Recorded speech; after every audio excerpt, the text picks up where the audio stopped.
Hi, and welcome back. Okay, so you've learned how to identify your project's risks and assess them using a probability and impact matrix.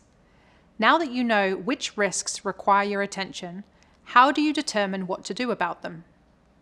This is where risk mitigation planning comes in.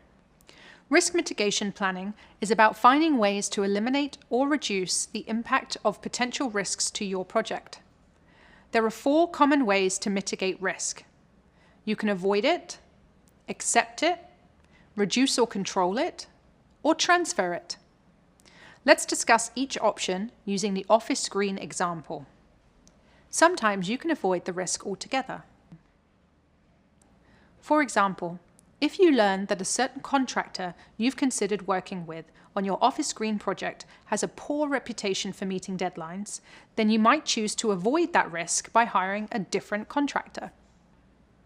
You can also accept the risk, especially ones that you deem low in probability and impact. In this case, you're accepting the possibility that this risk can happen. You've agreed to monitor it throughout the project, and you'll ultimately be okay with the risk if it does happen.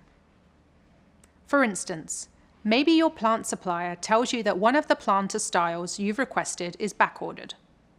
The supplier is confident that they'll have time to restock the planters without delaying your project schedule. But if there is an issue with their restock shipment, this could delay deliveries to your clients by up to 2 days. Rather than starting over with a new supplier, you decide that it makes more sense to accept the risk. It wouldn't be ideal for this delay to occur, but you're flexible and you know that accepting this risk will save you and your team the headache of onboarding a new supplier, which could take 2 weeks.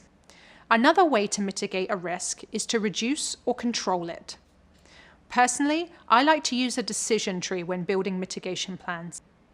A decision tree is a flowchart that helps visualize the wider impact of a decision on the rest of your project. For example, you decide to hire the contractor with a reputation for missing deadlines because you know they do great work. In this case, you might create a quick flowchart that visualizes the risks and potential options for addressing it, like checking in with the contractor daily, either by email or through meetings. Ultimately, you might then choose to have daily check-in meetings with the team to ensure that they're staying on top of their tasks. Finally, you can choose to transfer the risk.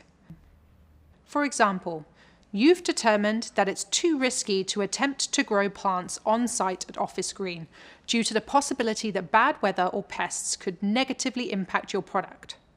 Instead, you've made a decision to transfer the risk to another party or parties. By outsourcing plant production to local suppliers, you have the power to change suppliers if there's an issue with quality. When you transfer the risk, you don't risk losing out on time, resources, and money. So to recap, 4 common ways to mitigate a risk are to avoid it, accept it, reduce or control it, or transfer it. Using one of these 4 strategies can help you effectively take control of the risks to your project. Coming up, we'll discuss how to document these risks in a risk management plan.